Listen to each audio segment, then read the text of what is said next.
E eu convido você agora a pegar a sua Bíblia, vamos meditar a palavra, depois a gente vai rezar, tá?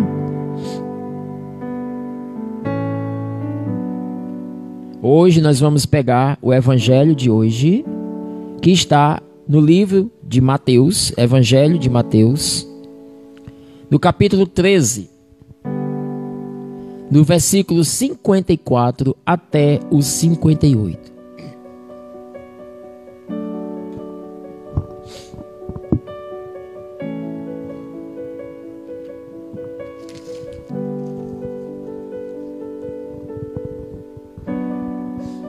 Evangelho de São Mateus, capítulo 13, versículos dos 54 até os 58.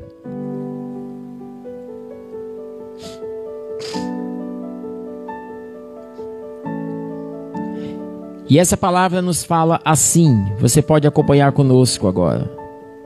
Naquele tempo, dirigindo-se Jesus para a sua terra, ele ensinava na sinagoga, de modo que ficavam admirados e diziam: de onde vem toda essa sabedoria que ele tem e esses milagres que ele faz? Ora, por acaso não é ele o filho do carpinteiro José? A sua mãe não se chama Maria?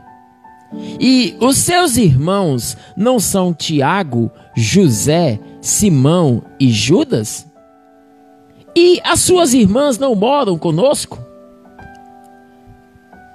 Então, de onde é que vem tudo isso que ele tem? Toda essa sabedoria, toda essa inteligência, esses milagres que ele opera, né? E aí no versículo 57...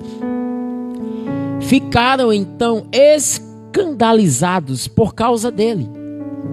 E então Jesus lhes diz: um profeta só não é estimado em sua própria pátria e em sua família.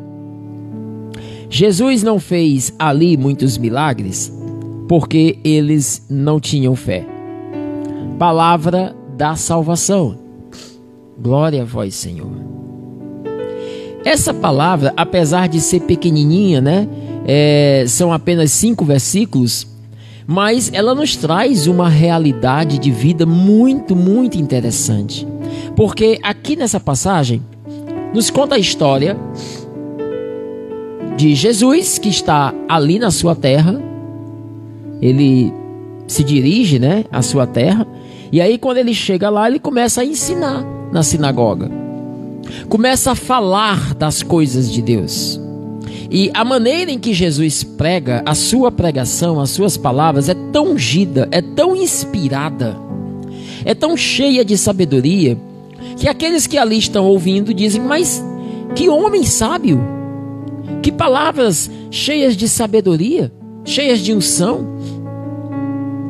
Só que Jesus não só prega, mas Jesus também opera milagres, prodígios, faz curas, faz libertação, ressuscita mortos. E eles dizem assim: além da sabedoria que ele tem de pregar, ele também opera milagres, opera curas. De onde é que vem tudo isso? E aí eles começam a ficar profundamente admirados com Jesus. Naquele momento eles percebem que diante deles está alguém profundamente diferente, ungido, inspirado, sábio,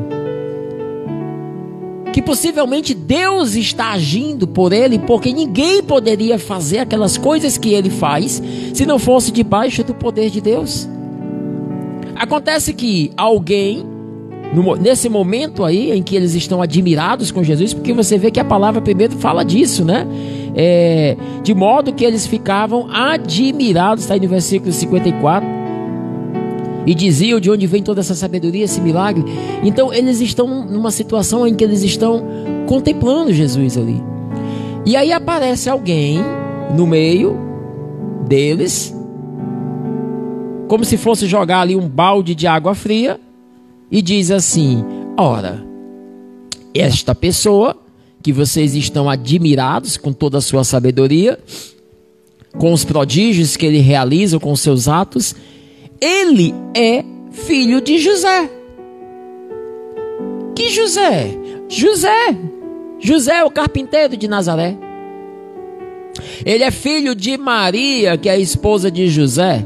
E os seus irmãos são Tiago, José, Simão e Judas. As suas irmãs convivem conosco. Esse homem, ele vem de um lugar simples, de uma família simples. É claro que aqui, queridos, quando a palavra nos coloca Tiago, José, Simão e Judas, não são irmãos verdadeiros de sangue de Jesus Cristo, vindos de Maria e de José. Não. Esses daqui são filhos de Maria de Cleófas, que é uma tia de Jesus. E Cleófas, um tio paterno. Então são primos de Jesus. Mas o que mais importa aqui é que eles fazem questão de colocar para aqueles que estavam admirados com Jesus, fazem questão de mostrar a humanidade. Quem é Jesus? Jesus vem de uma família simples, de uma família pobre. Vem de Maria, vem de José, um carpinteiro, e vem de uma cidadezinha chamada Nazaré. Vem de uma família muito simples, muito pobre. Ora, como é que pode alguém vir de uma família simples, vir de uma família pobre, de pais tão simples, de um trabalhador que tem uma profissão que é carpinteiro? Como poderia alguém tão cheio de sabedoria operar tantos milagres vir de uma família assim, vir de um lugar assim? É isso que aquele questiona para os que estão admirados com a sabedoria de Jesus. E aí, quando esse coloca esse questionamento, todos os demais, então, oi, som.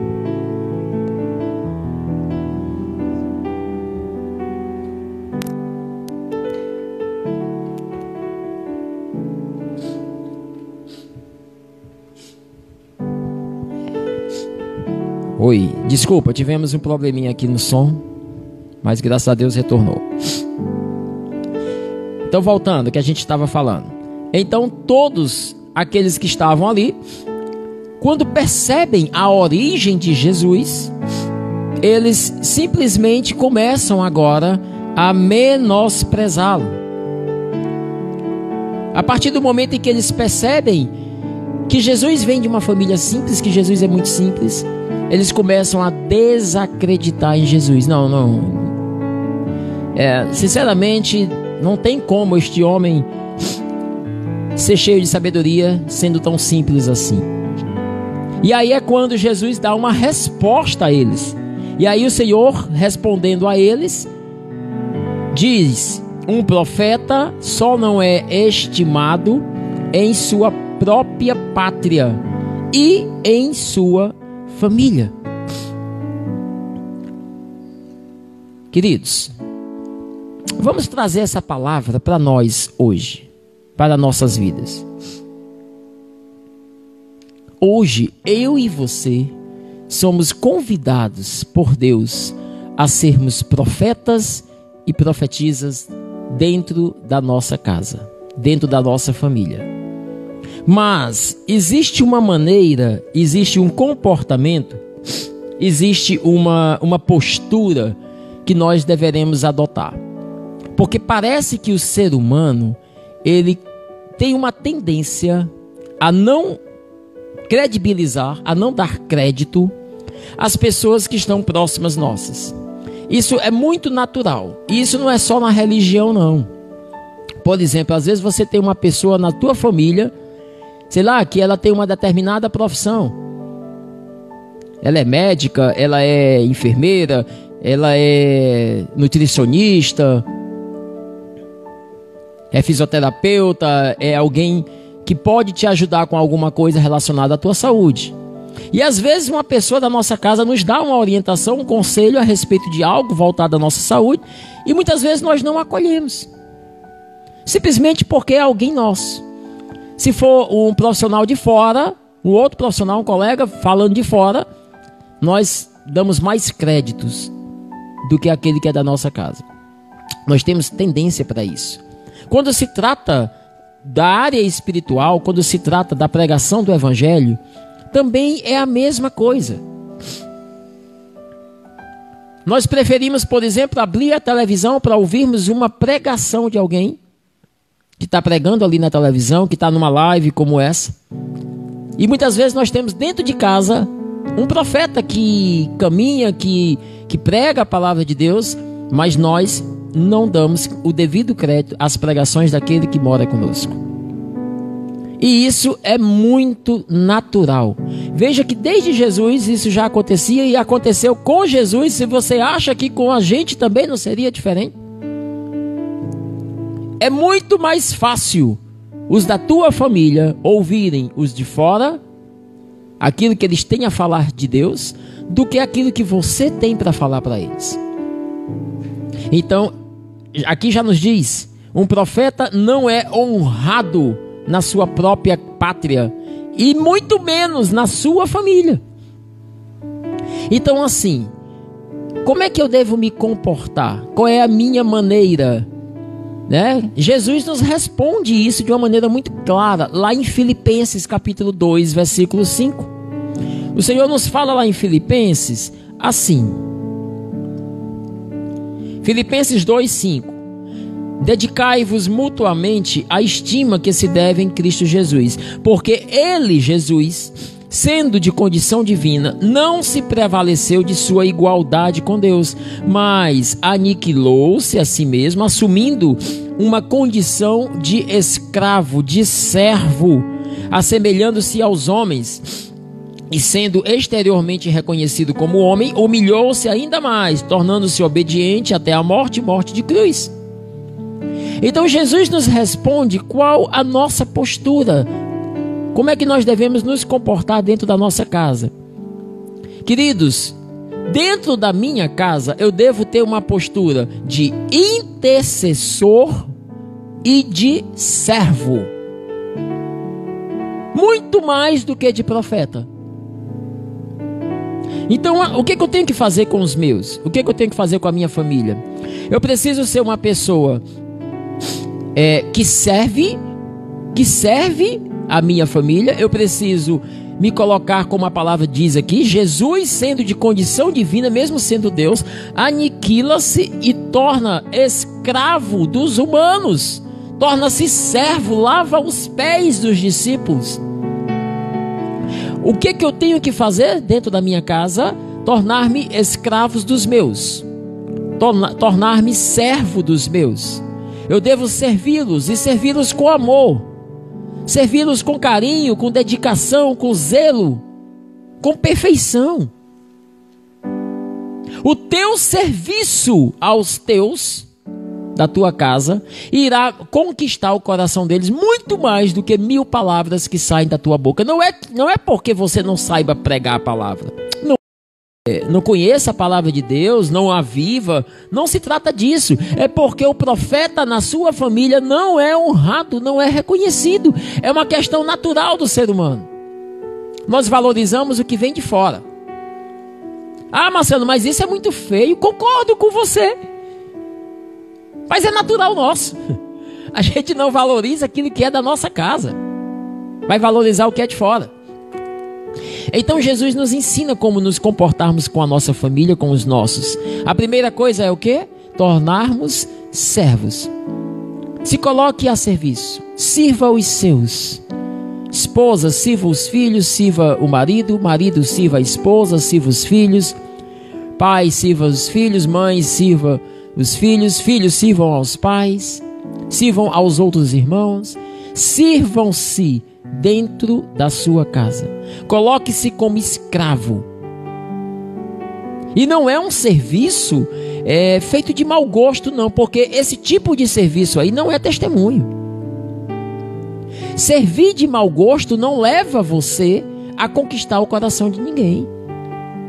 Ao contrário, simplesmente sirva, sem esperar nada em troca, nem mesmo esperando que ele se converta. Ah, eu vou servir aqui o meu marido, a esposa, né?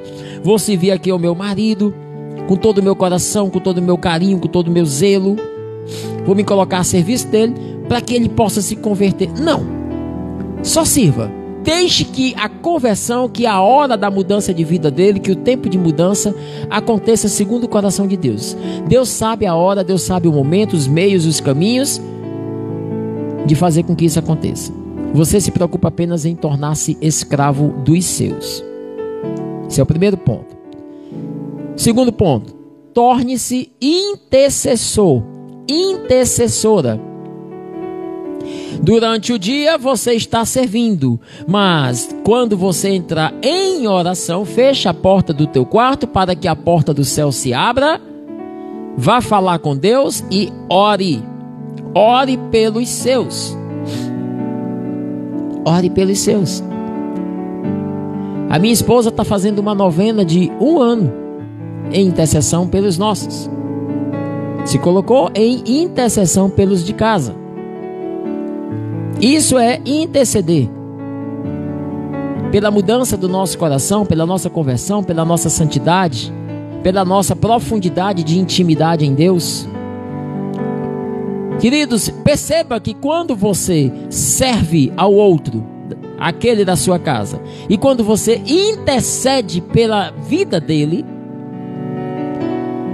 isso tem um poder imenso diante dos olhos de Deus. E Deus tanto vai agir na vida daqueles que são da tua casa, como principalmente Deus está agindo em você. O serviço e a oração me santifica.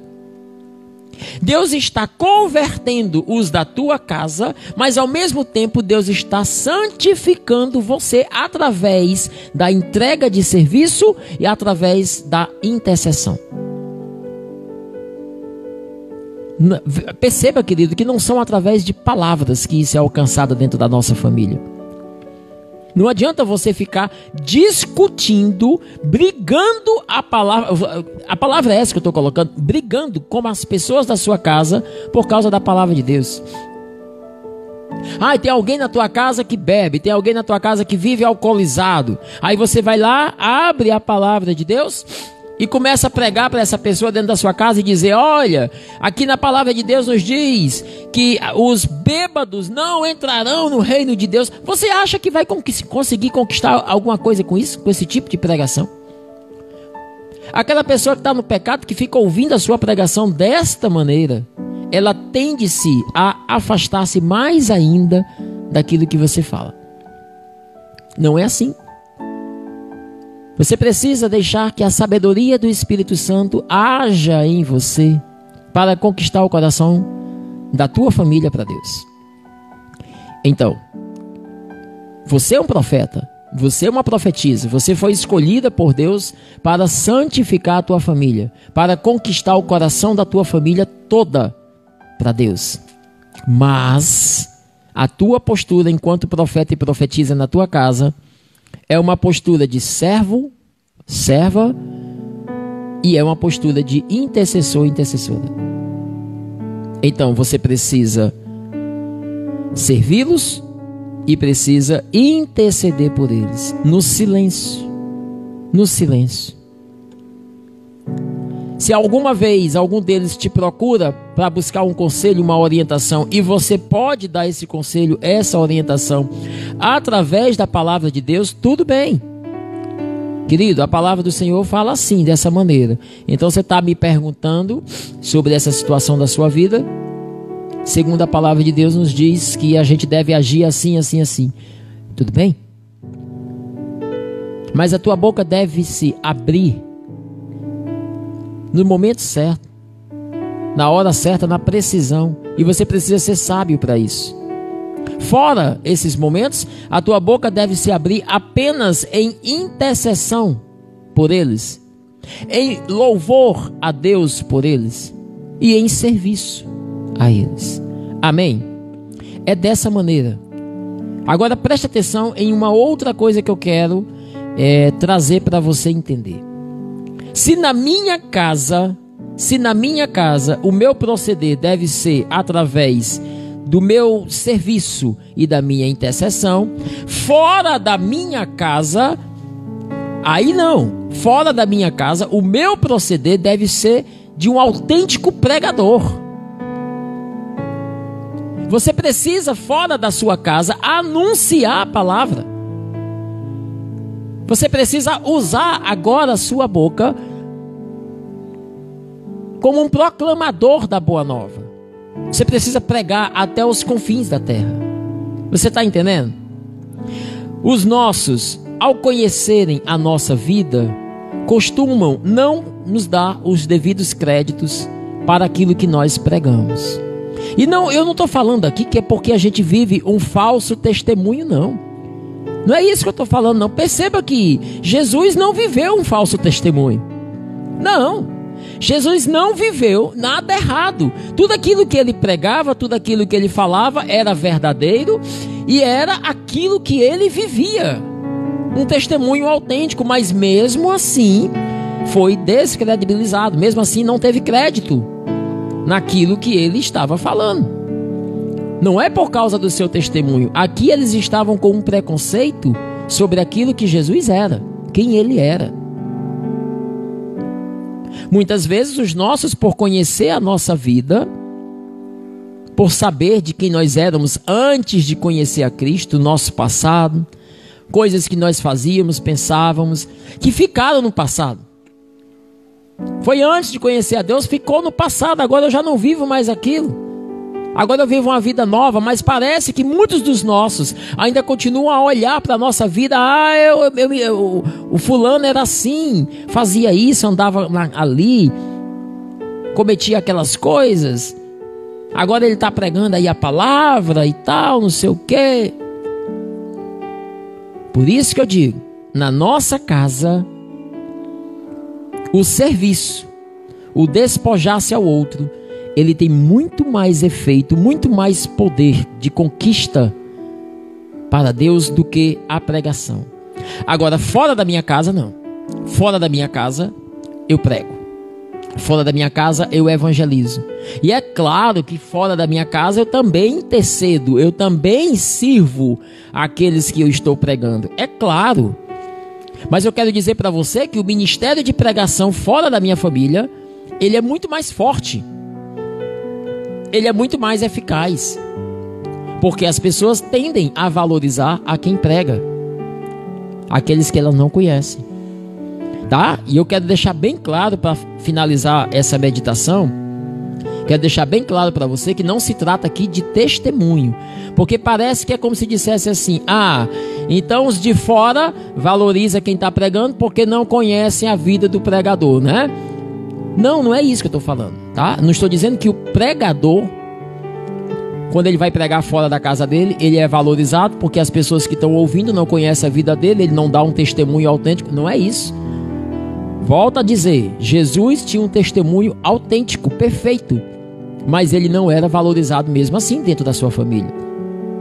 Então não se trata aqui de estar dando ou não o testemunho. Se trata aqui simplesmente de ser conhecido pelos nossos. É natural do ser humano, ok? Amém? Então assim, que essa palavra hoje, ela venha nos fazer compreender que nós temos duas missões dadas por Deus. A missão de evangelizar, a missão de salvar almas, a missão de pregar o evangelho. Mas essas duas missões, elas têm características, elas têm maneiras de ser realizadas de forma diferente. Uma missão é dentro da minha casa, da minha família, e a outra missão é fora da minha família. Dentro da minha família, eu evangelizo com o meu testemunho de serviço e de intercessão.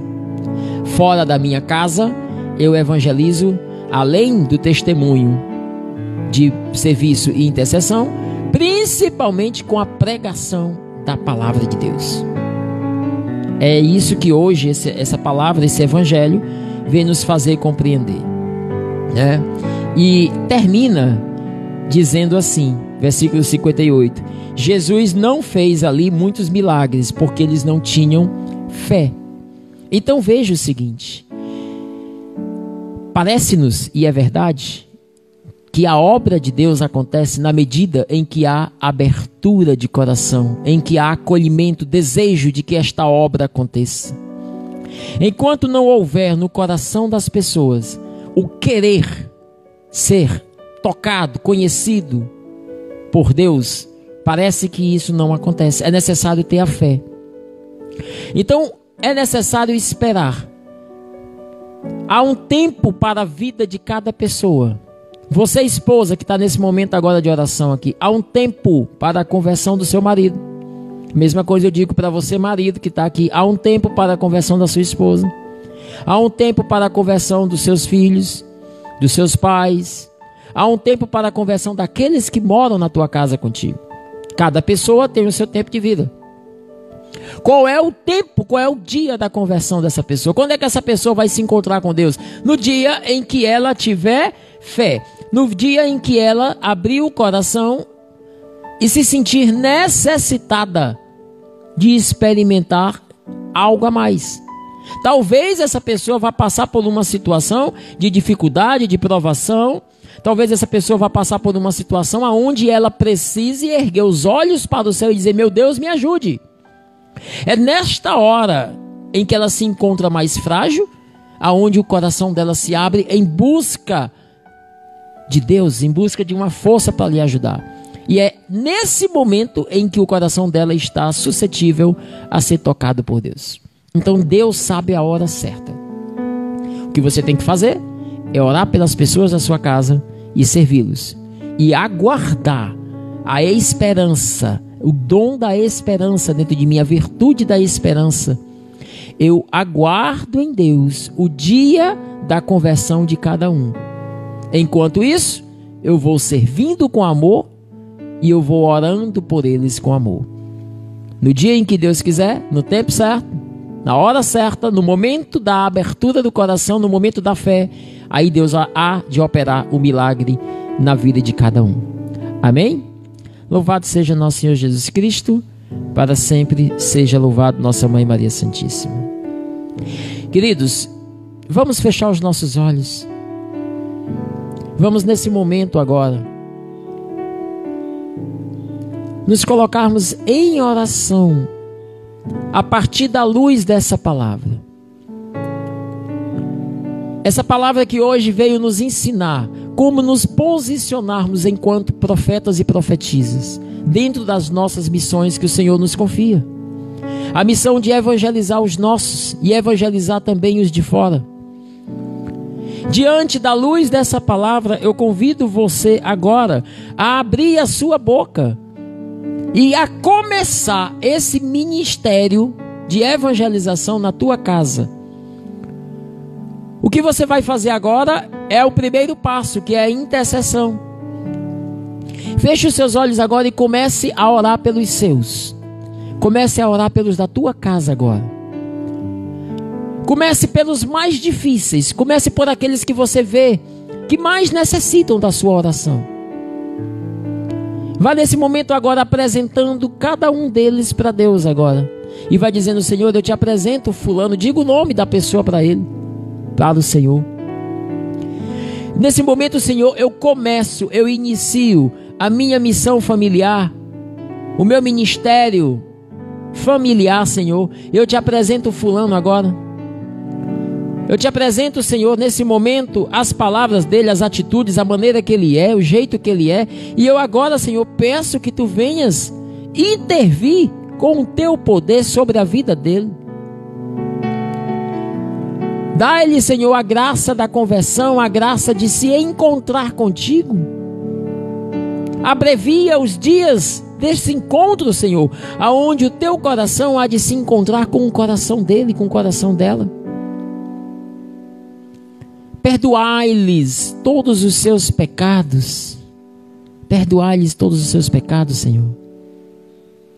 E aí você vai intercedendo por cada uma dessas pessoas. Vai orando por cada uma delas.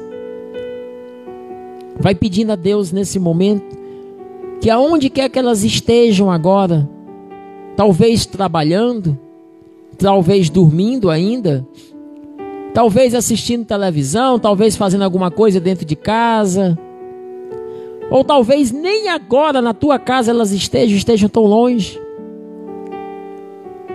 Coloque cada uma delas agora debaixo do olhar de Deus e diga: Senhor, a partir de hoje eu começo aqui uma batalha de intercessão por cada uma delas. Peço que os teus olhos, Senhor, repousem sobre a vida de cada uma delas.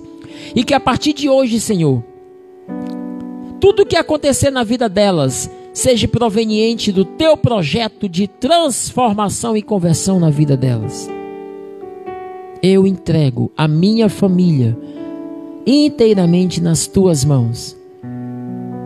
E eu confio em ti, Senhor. Amém. Assim seja.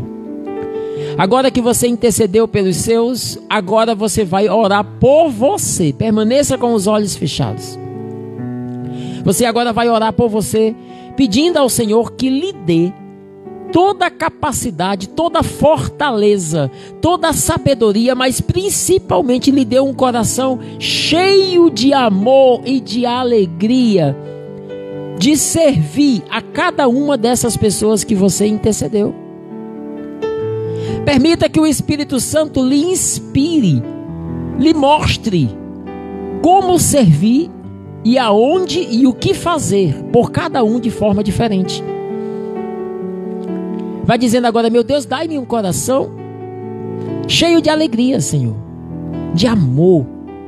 Senhor, que eu faça trabalhos, obras, serviços, Senhor, que eu faça por cada um deles, mas que cada ato meu de amor, de alegria e de serviço por eles seja cheio de esperança da conversão da minha família.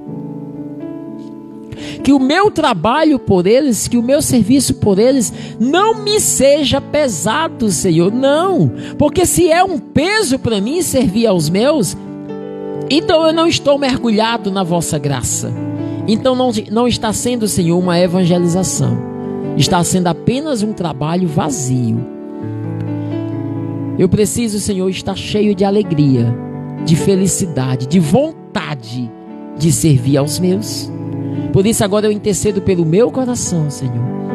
Eu te peço que tu faças de mim agora o escravo da minha família, assim como tu, Jesus, sendo de condição divina, não te prevalecestes desta condição, mas tornastes escravo dos homens e das mulheres. E serviste, Senhor, a nós. Assim também torna-me escravo da minha família, para que eu sirva aos meus. Para que eu sirva aos meus. Eu tomo posse dessa palavra na minha vida hoje. E pelo bem dos meus, pela salvação da minha parentela, pela salvação, Senhor, da minha família, eu hoje me disponho a todos os dias colocar-me a serviço de cada um deles e também colocar-me em intercessão diária por cada um deles, até que no tempo oportuno, na hora certa, da maneira em que tu quiseres, tu mesmo venhas atrair o coração de cada um deles para ti. Eu confio nessa palavra, eu confio nessa inspiração, Senhor. Assim seja. Amém. Permaneça ainda com os teus olhos fechados, ainda não concluímos. Porque tem a segunda parte da palavra que nos diz que também precisamos cumprir a nossa missão, mas não agora dentro de casa, mas fora de casa. Precisamos ser pregadores da palavra. Por isso eu convido você agora ainda a abrir o seu coração e pedir ao Senhor que lhe dê o dom da pregação. E eu sinto que tem muitas pessoas que estão nessa live agora, nessa oração, que tem um desejo profundo de pregar a palavra de Deus, mas tem medo, tem vergonha. Algumas se sentem incapazes, inseguras, acham que não têm condições. Adoram ver uma pessoa pregando, acham bonito e querem até pregar, mas se sentem incapazes. Abra seu coração agora. Olhe para o seu Deus e diga: Senhor, faz arder na minha boca, nos meus lábios, uma brasa, assim como tu fizestes arder os lábios de Jeremias, aquele profeta santo. Queima a minha boca agora, Senhor. toca nos meus lábios, toca no meu coração, toca na minha sabedoria, na minha inteligência, e pelo teu Santo Espírito derrama sobre mim, Senhor, o dom da pregação, o ministério da pregação. Senhor, eu desejo, olha para dentro do meu coração, encontra em mim o desejo de pregar, de anunciar a tua palavra. Mas eu coloco agora todo o meu sentimento de incapacidade, de insegurança, de vergonha, de medo, eu coloco agora nas tuas mãos, Senhor, para que tu transforme agora a minha humanidade, a minha fraqueza, os meus sentimentos humanos, transforme agora em ousadia, transforme agora em coragem, porque tu não me dás um espírito de medo, mas ao contrário, tu me dás um espírito de coragem, de ousadia. E eu acolho o teu Santo Espírito em mim. Que a partir de hoje, Senhor, aonde quer que eu esteja, fora da minha família, que eu pregue a tua palavra sem medo, sem vergonha. Que eu fale, Senhor, da tua vontade aos corações que precisam serem salvos. Eu tomo posse do ministério de pregação, do dom de pregar, para ti e para os meus irmãos. Assim